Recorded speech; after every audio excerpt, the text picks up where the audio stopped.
Okay, so you want to own a supermarket. Picture it for a second. You walk in before the sun is up, and the whole place is yours. The floors are polished and they squeak a little under your shoes. The produce is stacked in those perfect pyramids, apples waxed to a shine, oranges glowing under warm light, a fine mist drifting down over the lettuce like it's the morning dew. You can smell bread baking somewhere in the back.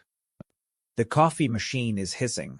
100 people are going to walk through your doors today, and every one of them needs what you sell. Not wants.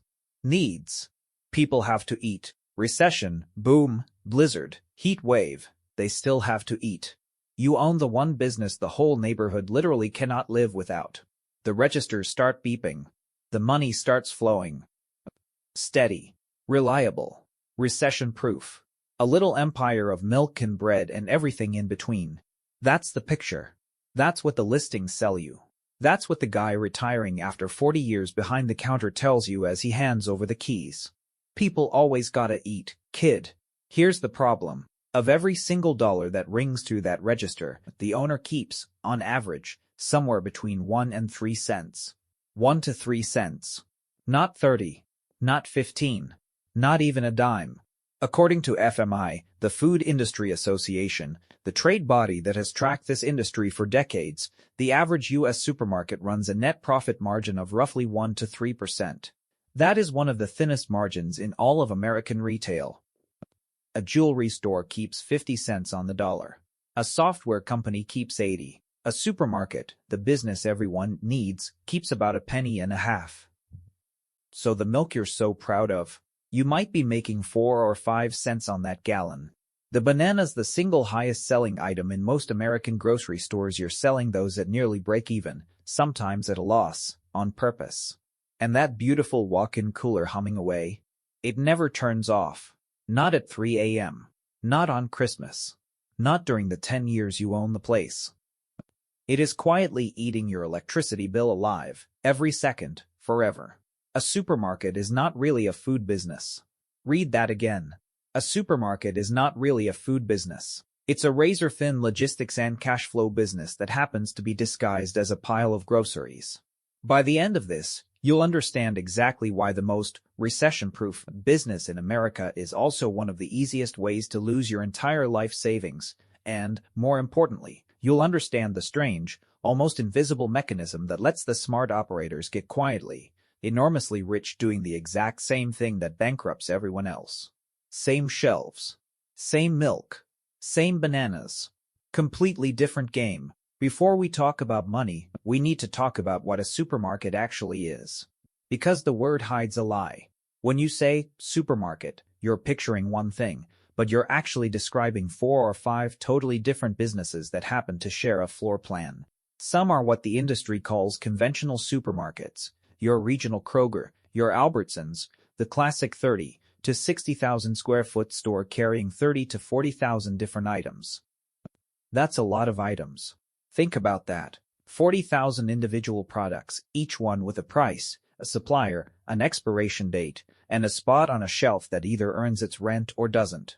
Some are the discounters Aldi, Lidl, the hard discount model that carries maybe 2,000 items instead of 40,000, most of them store brands, and wins on price by ruthlessly stripping out everything else.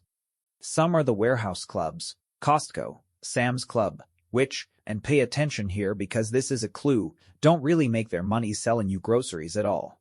Costco famously earns the lion's share of its operating profit not from the food but from the membership fee at the door.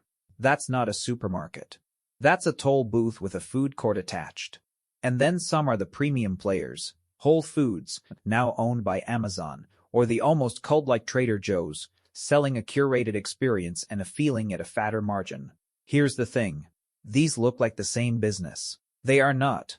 A discounter and a premium grocer are about as similar as a budget airline and a private jet charter. They both technically move you through the air. Everything else is different.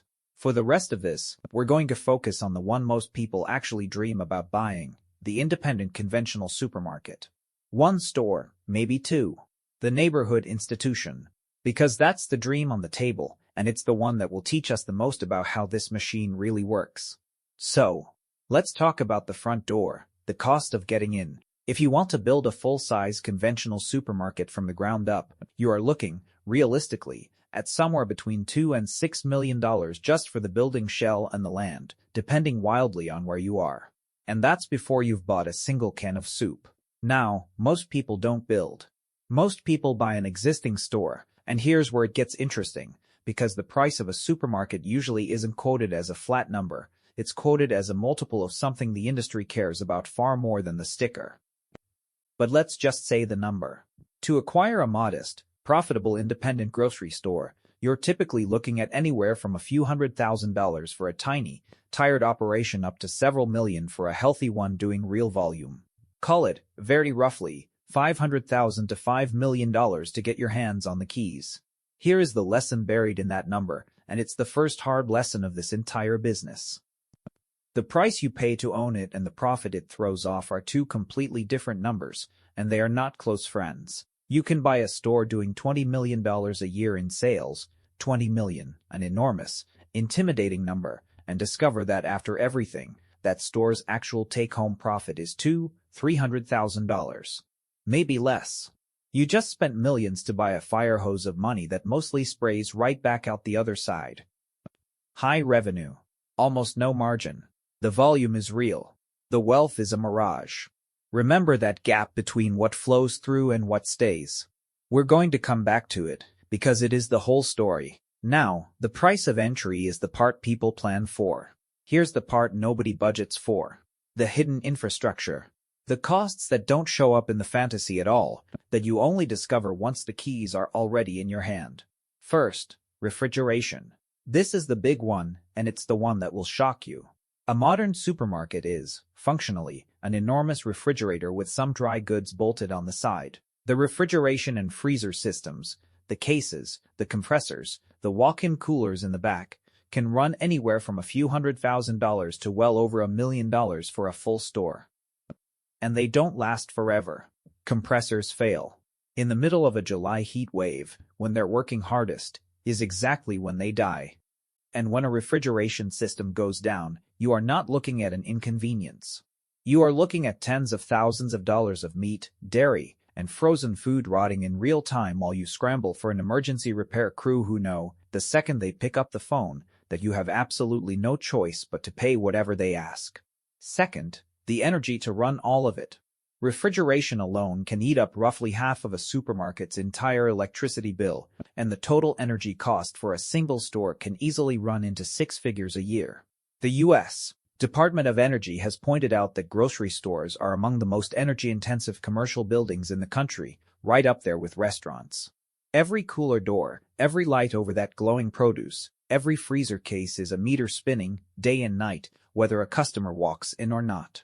You are paying to keep the building cold before a single customer, before a single sale, before a single dollar. Third, the equipment and the fit-out. Shelving, the racking, the checkout lanes, the point-of-sale systems, the scales, the deli slicers, the bakery ovens, the forklifts, and pallet jacks in the back. Fitting out a new store with all of it can run several $100,000 to over $1 million. And all of it wears out. All of it needs service contracts.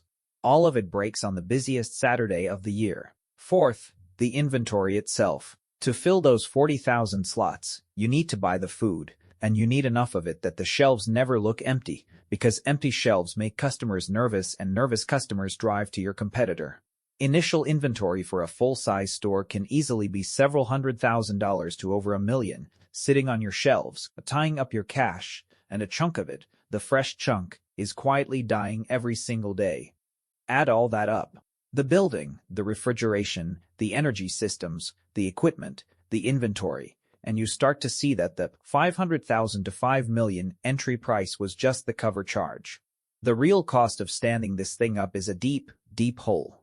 So the natural question is, how on earth does anyone make money at 1 to 3%? How is this not just an elaborate machine for setting cash on fire? And that brings us to the single most important idea in this entire video. This is the counterintuitive mechanism. Slow down for this one. This is the thing that separates the people who understand supermarkets from the people who own one for 2 years and lose everything. A supermarket does not primarily make money on margin. It makes money on velocity, and on time. Let me explain both, because together they are the secret engine. Start with velocity. Yes, you only keep a penny or two on each dollar, but you turn that dollar over and over and over at a staggering speed. A good grocery store sells and replaces its entire inventory. Its inventory turns many times a year. The fresh stuff, the milk and produce, turns dozens of times a year. You're not making a big markup once. You're making a tiny markup thousands upon thousands of times a week. It's not about how much you make per sale. It's about how fast you spin the wheel. A penny is nothing. A penny spun 1,000,000 times is a living. But here's the deeper half, and this is the part that will genuinely change how you see the whole industry. It's called the cash conversion cycle, and for a well-run grocer, it runs backwards. Here's what that means in plain English. You buy a truckload of soda and chips from your supplier, and the supplier gives you, say, 30 days to pay. Now that soda and those chips, they fly off your shelves in a week, sometimes a few days. So you have sold the product, and you have the customer's cash in your register, weeks before your own bill from the supplier ever comes due. Read that again. You are selling the goods and collecting the money before you have to pay for the goods. That means a supermarket, run well, is constantly floating on a river of other people's money. The suppliers are, in effect, financing your entire inventory for free. It's the same trick that made Amazon's early business so powerful. Negative working capital, the money people call it. You don't need your own cash tied up in the stuff on the shelves, because your customers pay you before your suppliers make you pay them. The float is the business. The groceries are just what generates the float. That's not a food business. That's a cash flow machine wearing an apron. So now that you understand the engine, let's actually open the hood and look at how the money comes in, because it does not come in the way you think. It comes in layers. The first layer is the obvious one, the front of store margin. The markup on everything you sell. But as we said, that markup is brutally thin and wildly uneven, which brings us to the second layer. The second layer is the mix. Not everything on your shelves earns the same. Bananas and milk and rotisserie chickens are what the trade calls loss leaders, priced cheap, sometimes below cost, specifically to get you through the door. You lose a little on the chicken. But while you're grabbing that $4 rotisserie chicken, you also toss in the $12 bag of salad, the premium olive oil, the flowers by the entrance, the greeting card, the $6 craft soda. The perimeter of the store, the deli, the bakery, the prepared foods, the fresh cuts of meat, that's where the fatter margins hide. A block of cheese cut and wrapped in your own deli earns you far more than a national brand can of beans in aisle 7. So the store is choreographed, deliberately, to lure you with the cheap staples and profit on the extras. That's not decoration. That's the P&L. The third layer is the one civilians never even know exists, and it is enormous. It's the money the supermarket collects not from you, but from the brands. These are trade dollars, slotting fees, promotional allowances, and rebates. When a food manufacturer wants their new cereal on your shelf, at eye level, in the good spot, they often pay you for that placement. It's called a slotting fee, and the Federal Trade Commission has studied the practice for years precisely because it's so central to how the industry works. Shelf space, especially at eye level, especially at the end of the aisle in what's called the end cap, is prime real estate, and you, the grocer, are the landlord. The brands pay rent to be seen. That money can be the difference between a store that limps along and a store that actually clears a profit. In the thinnest margin business in retail, the brand money is often what tips you from red into black. So layer it up. Thin front-end margin, spun at high velocity. A carefully rigged product mix that loses on staples and wins on the perimeter. And a river of trade money flowing in from the manufacturers who are effectively renting your shelves. That's the revenue model. 3 layers, and only one of them is the one you imagined. Now, before you get too comfortable, because we've been talking about money coming in, let's talk about the money bleeding out. Every single day, whether you sell a thing or not. Start with labor. This is almost always the biggest operating cost in a building, running somewhere around 10 to 12% of sales for a typical grocer, cashiers, stockers, the deli staff, the butchers, the bakers, the overnight crew restocking while the town sleeps. In a business that keeps 1 to 3%, a labor line of 10 to 12% is not a detail. It is the whole game. A few extra people on the schedule, a bump in the minimum wage, and your entire net profit can evaporate. Then there's the rent or the mortgage on that enormous building. Then the energy we already talked about, 6 figures a year, spinning day and night. Then insurance, property, liability, workers' comp, and the ever-present risk of the slip-and-fall lawsuit, because you are inviting thousands of strangers to walk across floors that get wet and slippery all day long. Then the repairs and maintenance on all that equipment that never stops breaking. And then there's the quiet killer. The one line that keeps grocers up at night. It's called shrink. Shrink is everything you bought but never sell for money. The spoilage, the produce that wilts, the meat that hits its date, the dropped jar, the theft by customers, and, uncomfortably, the theft by your own employees. According to the National Retail Federation's industry surveys, retail shrink runs in the ballpark of 1.5 to 2% of sales across retail, and in grocery, with all that perishable food, it sits right in that painful range. Now put that number next to your net margin of 1 to 3% and let it land for a moment. Your shrink can be nearly as large as your entire profit. Which means the difference between a good grocer and a bankrupt one can literally come down to how many strawberries rot in the back and how many steaks walk out the door. That's not a rounding error. That's the business. So you're running a machine with 1,000 moving parts, floating on other people's cash, keeping a penny and a half on the dollar, with your entire profit sitting one bad month of spoilage away from zero. And now, let's talk about the thing that can break the whole model overnight. The risk. The structural threat to a supermarket isn't a bad quarter. It's a squeeze from both ends at once. Here's how it works mechanically. On one side, your costs are largely fixed and rising, the building, the refrigeration, the labor, the energy. On the other side, your prices are capped by the most price-sensitive customers in all of retail. People know, almost to the penny, what milk and eggs and bread should cost. You cannot quietly raise the price of a gallon of milk the way a restaurant raises the price of a cocktail. The moment you do, your customer drives 4 minutes down the road to the Aldi, or the Walmart Supercenter, or the Costco. And that's the vice.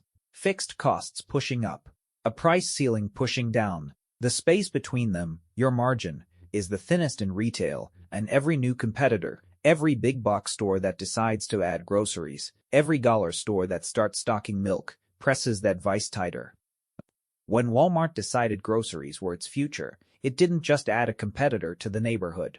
It reset the entire ceiling on what Americans believe food should cost. And once a giant with a global supply chain sets that ceiling, the independent grocer down the street has to live under it, with none of the scale to survive there. Which brings us to the story. Because everything we've just talked about, the thin margins, the velocity, the vice, it all played out on the largest possible stage in the rise and fall of one company. And once you know this story, you'll never look at a supermarket the same way again. The Great Atlantic and Pacific Tea Company, A&P. If you're under 50, that name might mean nothing to you. But there was a time when A&P was to America what Walmart is today, and then some. It was founded back in 1859, before the Civil War ended, selling tea and coffee. And over the following decades it did something nobody had done before. It built a chain. Not one store, thousands of them. By the 1920s and into the 1930s, A&P operated somewhere around 15 to 16,000 stores across the United States. 15,000. It was, for a stretch, the largest retailer in the entire world, and one of the largest companies of any kind in America, doing over $1 billion in sales back when $1 billion was a truly astronomical number. How did it win? It understood the mechanism we just talked about better than anyone alive. Volume and velocity. A&P pioneered buying in staggering quantities, cutting out the middlemen, and passing brutally low prices on to customers. It pushed its own store brands. It ran so lean and priced so low that the U.S. government actually went after it. In the 1940s, A&P faced antitrust action precisely because it was too good at being cheap, too dominant, too efficient. Let that sink in. This was a grocery empire so powerful the federal government treated it like a threat. And then it died. Slowly, and then all at once. Here's where it turned. After the Second World War, America changed, and A&P didn't change with it. The country moved to the suburbs. Families bought cars and refrigerators and wanted big, modern stores with huge parking lots where they could do one enormous weekly shop. A&P was still sitting on thousands of small, aging, urban stores from an earlier era. Competitors built bright new supermarkets for the new suburban world. A&P hesitated. It clung to the old footprint that had made it great. It underinvested in remodeling. Its stores got tired while the competition got shiny. And then the vice we described closed on it. Discounters and, eventually, Walmart came in underneath on price. Wholesale clubs and specialty stores pulled customers away from the top. A&P was squeezed from both ends, too expensive to beat the discounters, too dated to keep the premium shoppers, exactly the trap that thin margins can't survive. It shrank and sold off pieces of itself, and changed hands, and tried to reinvent itself, and never quite could. The company that once had 16,000 stores filed for bankruptcy in 2010. It reorganized, limped on, and then filed for bankruptcy a second time in 2015, and this time it was the end. The stores were sold off and liquidated. The largest retailer the world had ever seen was simply gone. Here's the lesson, and it's a brutal one. A&P didn't die because it was bad at groceries. It died because it was the best in the world at groceries in a world that stopped existing. In a 1–3% margin business, you do not get to coast. You do not get to be great once and stay great. The margin is too thin to absorb a single decade of standing still. The moment your costs drift up and your stores drift out of date, the vice does the rest. Being essential is not the same as being safe.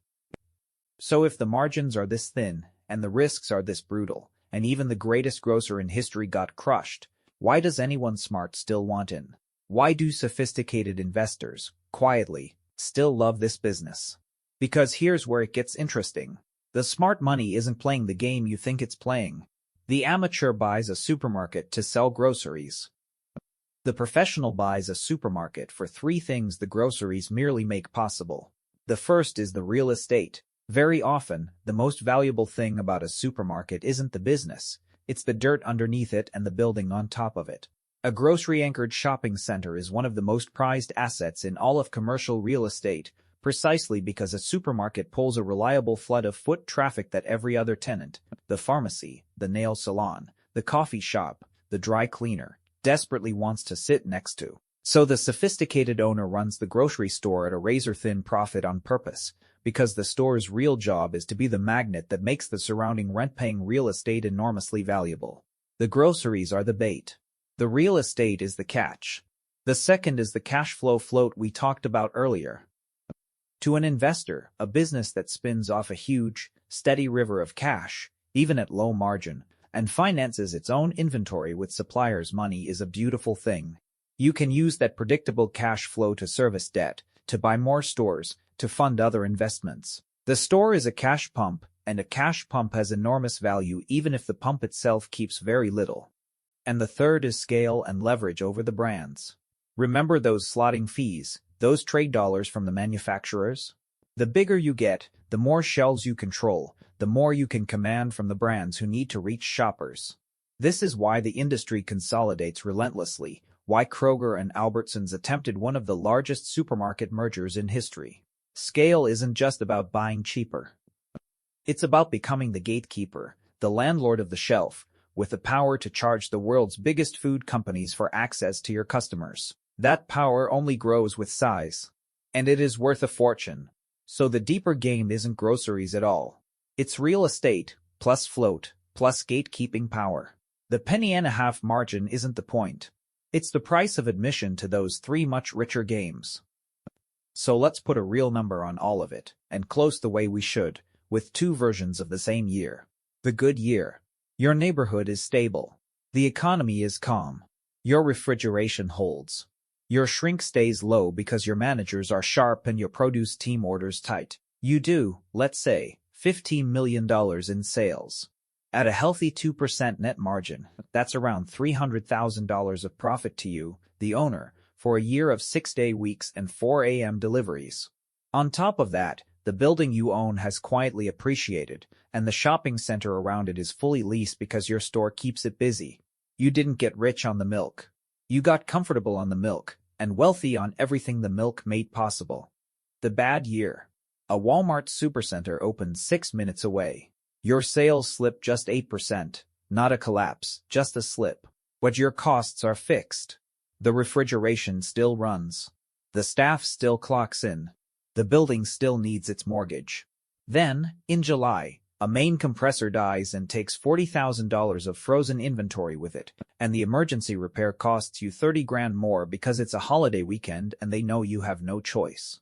Your shrink ticks up because a demoralized crew stops watching the dates, and that 2% margin, the entire cushion between you and disaster, is gone. You are now underwater on the one business everyone told you was recession-proof. Not because people stopped eating. They never stopped eating. They just started eating somewhere else. And in a 1 to 3% business, somewhere else is all it takes. Same store. Same shelves. Same bananas by the door. Two completely different fates, separated by a margin thinner than the plastic bag you carry the groceries home in. So go back to that opening image. The polished floors. The misted lettuce. The smell of the bakery at dawn.